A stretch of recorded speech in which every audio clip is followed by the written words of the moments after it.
Greetings this fine morning, or whenever you're listening to this, good afternoon, good evening, good middle of the night. Actually, if this is the middle of the night, shut this off, get some sleep, and come back. And in which case, good morning again. Whenever you're watching this, it's good to be with you. See each other a little virtually. Good to be together again. I was reading earlier today an NPR article which stated clearly that people should primarily be home, save for going for a walk, getting out of the house, getting a little sun in a yard maybe, or else what the article titled Essential Trips. Now, what's essential will vary person to person. Work qualifies, obviously. Some or most doctor's appointments. It's up to each of us to decide where that line is and what our risk factors are. I know Robin and I, with food, have committed to doing primarily home cooked meals. To be clear, full transparency, Robin is the cook of the family. So she's doing the cooking, but that's the shared value we have. Now, some of you may be joining in this commitment. Some of you may still occasionally do takeout or delivery. The most important guideline, of course, is to stay 6 feet away from people outside of our family or sequestering unit. If we're out and about, if we're home, social distance, please. So when passing strangers 6 feet away, wherever we might find ourselves, doctor's office, to a street, to a store, picking up a quick essential grocery item, we'll link the NPR article, okay, on our email and Facebook, has suggestions for staying safe. Touch your face, don't wash your hands more often, sanitize carts before use, things like that. Mainly in this video, I want to address the relational component of all of this, the unique aspect of our faith. So some encouragements here. 6 feet away interactions, some encouragements from your pastor. Do your best as you're able and need to buy things to support local business. Sometimes it's hard or just doesn't fit. Grocery is particularly tough. Not to do a chain, but when you have a choice, support a small, locally owned business. There's even been some wonderful ideas on social media about buying gift cards from your favorite locally owned places.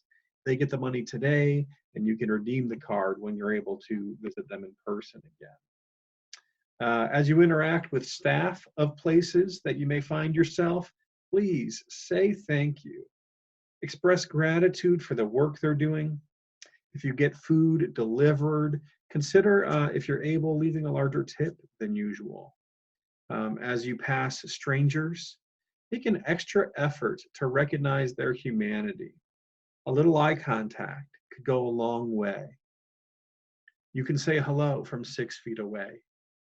Be the light for someone, no matter the physical distance between us.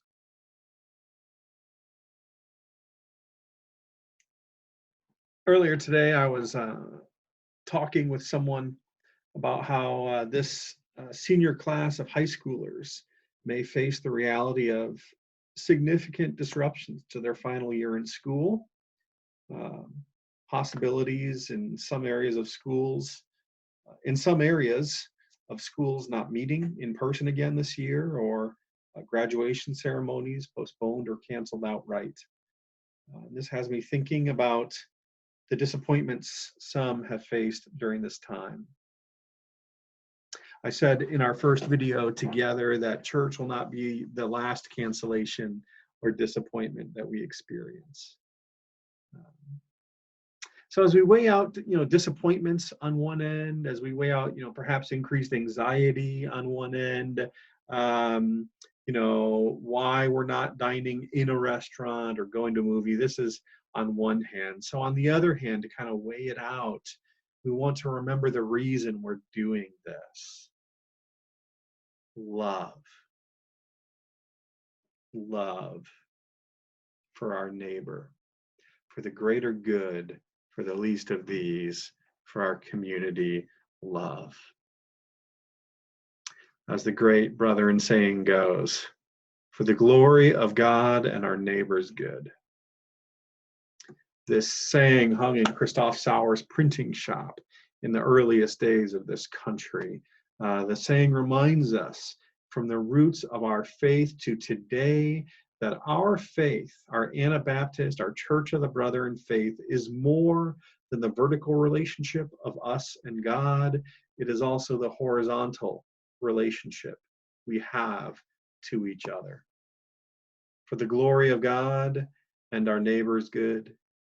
For the glory of God, yes, and our neighbor's good. As I said, to quote again from my first message this last weekend, in this time of anxiety and cancellations, disappointments will begin happening. Church will not be the only cancellation experienced. But the reason behind the disappointment is oddly beautiful and amazing and full of love. In this time, love looks like closed church buildings. Love looks like missed gigs by musicians. Love looks like empty sports stadiums. Love will look like empty schools. And nothing is more contagious than love. In this time of physical distancing, we still draw together and recognize the humanity of each other. Leaning into these virtual spaces, we are still the church together, apart.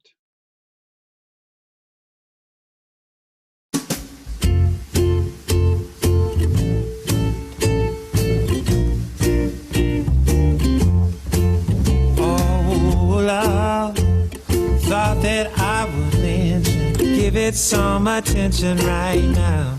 Tell myself that love is gonna have to win. And I know it's true, thinking of you from the morning to the afternoon, the evening when I'm tired. Oh, still I feel inspired to say 365 ways, each and every day, love. Well, I guess it's gonna have to end.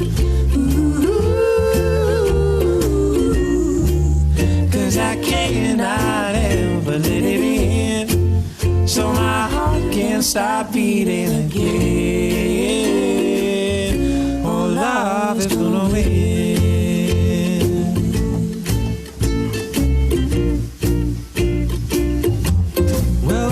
Suppress or deny it, kick, scream and fight it. Shout it from a megaphone, cast every single stone. But love, if you open up that door, then every war you face, and every turn that this will let make, love be your heart's refrain. your voice that makes a change. Let love be the answer. And love, well, I guess it's gonna have to win.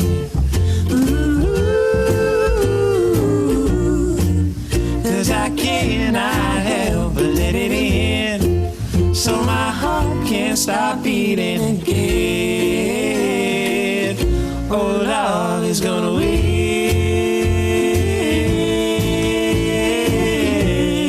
Love is gonna win. Love is gonna win. Oh, Love is gonna win.